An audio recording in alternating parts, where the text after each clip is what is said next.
Hey, good morning, I guess. Still morning anyways, for another 5 minutes. It's Sunday, so it's not gonna be a lot of work happening today. We want to build another outdoor rink like we did last year. That way the kids can go out and skate whenever they want, especially if we're gonna go back into lockdowns and limited capacities and stuff. Take that out of my mouth. So I was trying to get my blade on Susie the backhoe here.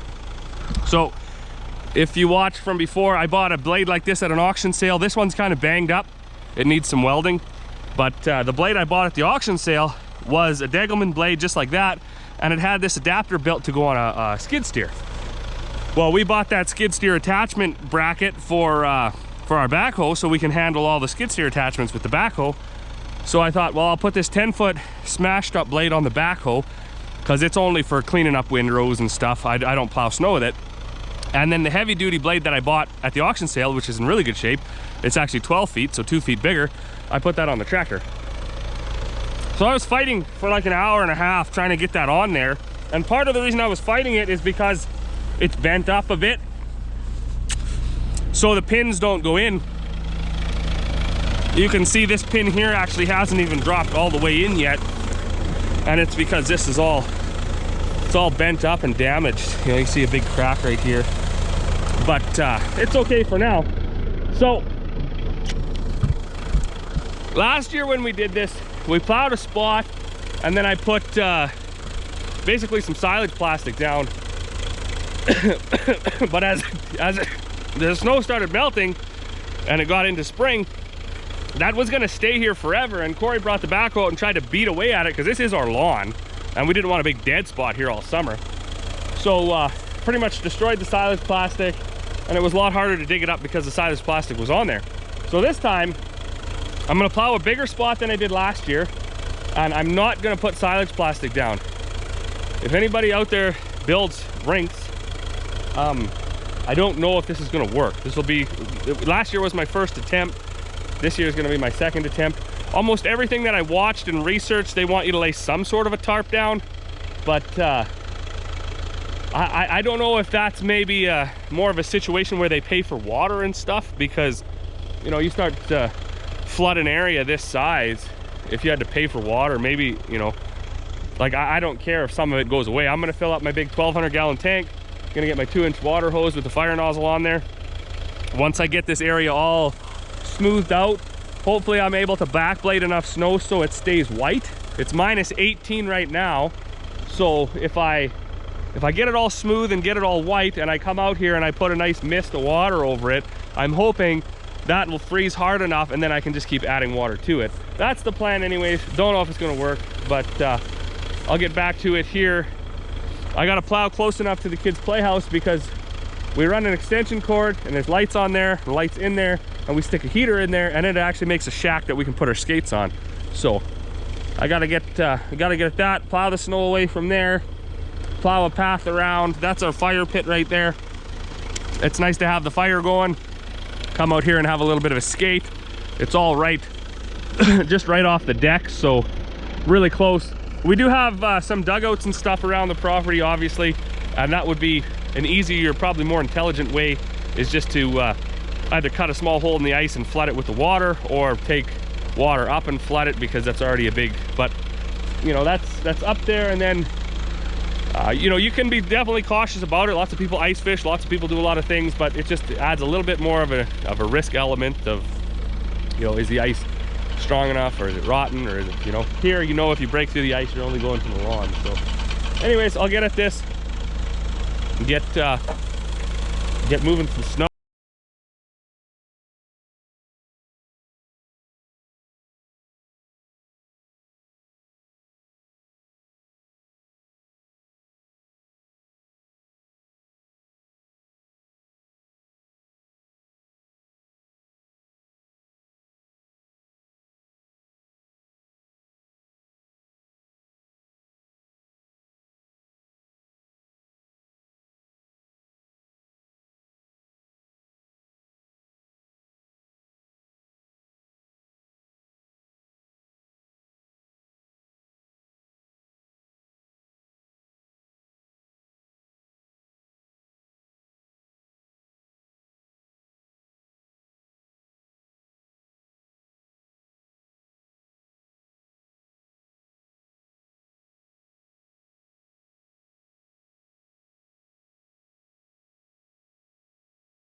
So plowing is done, I suppose.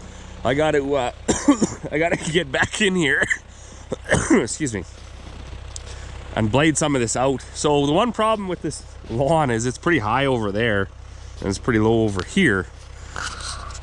But I'm hoping if I sun's warm too. It always happens. The day I start this rink, it warms right up. I'm hoping anyways if I can get out here with the water once I get this smoothed a bit more and get it all white. I'm trying to get it white like this, and I can just put a nice mist over the whole thing and let that freeze for an hour or so, and then just keep doing that. I should be able to, as opposed to just trying to flood it all at once. I think I should be able to get it. I should be able to. I mean, why wouldn't it work, right? If there's water, if you pour water on the ground anywhere else, it turns into a skating rink. So this is just a slightly larger scale, quite a bit bigger than last year. Kind of the way I do stuff, if I'm going to do it at all, I may as well like utilize as much of it as possible. My kids are quite young, so they pretty much skate from that door to here and stop, so this would have been big enough. But if other people want to come out and have a fire and a skate, it's nicer if it's a little bigger. So I'm gonna grab the backhoe. I'm trying to build these berms up a little bit bigger too, so maybe they'll keep the water in too as it develops ice along the bottom. I don't know how this is gonna work. Over there is where I left with the backhoe, so I got to fix that up a bit too. But anyways, I got to come back in here and do this again. I'm kind of scatterbrained. As soon as I started this and then I drove out, I was like, well, I may as well make the kids a big hill. And then I thought, like, how much do these kids need? You know, I'm making them a big rink, but now they got a big hill too. So, well, good Monday morning. It is the I guess it's probably the 27th, and apparently it's a holiday. I was waiting for the stock market to open, but apparently it's a holiday because Saturday was Christmas. So we are back out here and we're flooding the rink. So I'll throw the time lapse into this one from when I plowed it. It's actually getting to be quite nice, quite a nice surface. Now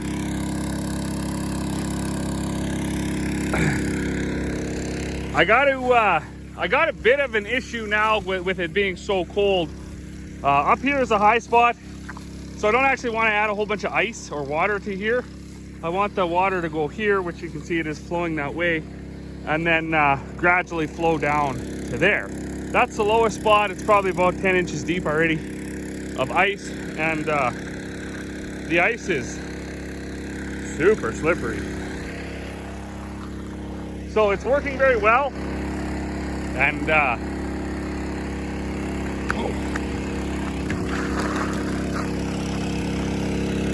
we'll be ready for skating soon. I'm gonna have to bring the snowplow in and beat out these couple of ridges here. That was not supposed to happen, but that seems to be now the lowest spot. And in fact, over here there's even a wee bit of dirt showing. So we got to keep adding the water because I never laid a tarp down, so you got to keep adding the water so it can freeze and then it won't seep away. When you start this, if you don't put a tarp down, your water will all run away. And then the other thing I got to do, and I guess it'll be the next flood, is instead of just filling that big tank up with the well water, I will actually, I'll fill it up to about 600 gallons with the well, then I'll hook my Hotsy up, and I'll turn the Hotsy up as hot as it goes, and I'll put the last 400 gallons of about 30-degree water in there. So when I bring it out, the water is real hot, and I'll use my fire nozzle instead of this big one, and I'll spray it all around, and that will melt all the ridges, all the bumps, all the spots like out here where you can see the water flowed, but it froze before it could level out. And then while that's filling, because that takes quite a bit longer, if you can imagine filling a 800 gallon or 400 gallons of water with a Hotsy, I will rig up my sprayer tank, my little quad sprayer, That's what we use for a Zamboni. I don't know what it holds, 100 gallons or something. But you can fill that up with boiling hot water. And then I got a rough cut 2x10 or something, or 3x10, quite a big board. I wrapped it in that old school real thick carpet. So it's about, say it's maybe 8 feet wide. And I dragged that behind the sprayer, took the nozzles out of the sprayer, and so you pump that hot water through the sprayer, drag that carpet behind you, and it levels everything out. So we will see. This area will be off limits here for the first little skate, but this rink is way bigger than last year, and it's more than big enough. Everything from, like, you know, here over is going to be perfect. And this side I'll just keep working away at until I get it too. Boy, that's cold. It's like minus 37 still, so you want to get the flooding process done. So I just backed my trailer back in the shop and hook up my 1-inch line to fill it. Takes about 4 hours because we're a little bit of ways from the well. Thankfully, there's a couple shop projects to do. We're doing the interior on this 2394. Tending to some leaks too. Oil sender was leaking, so Dad put a new one on. There was a leak by the fuel pump. I don't really know what that was. It's one of those stupid O-rings or whatever. We do have the cab kit here, so we were stripping it out the other day.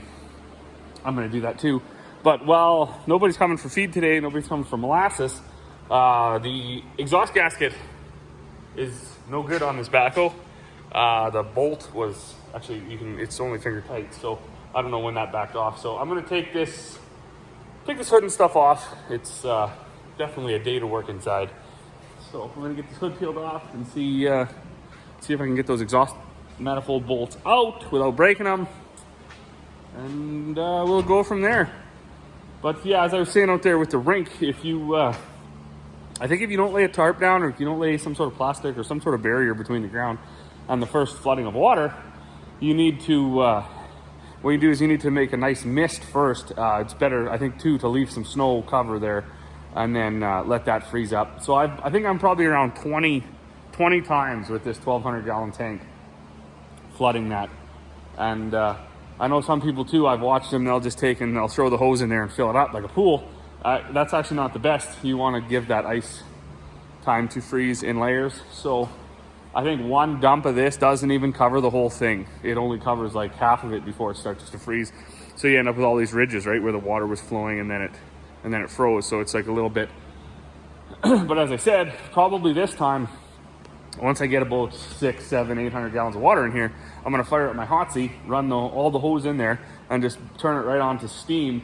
So it just heats this whole tank up to, it doesn't have to get real hot because just warm water will work. So if I can get it up to whatever, 10, 15 degrees, that would be perfect. And I can take it out with my fire hose then, and that should melt all of those ridges away, all of those bubbles in the ice, and it'll be ready for a skate.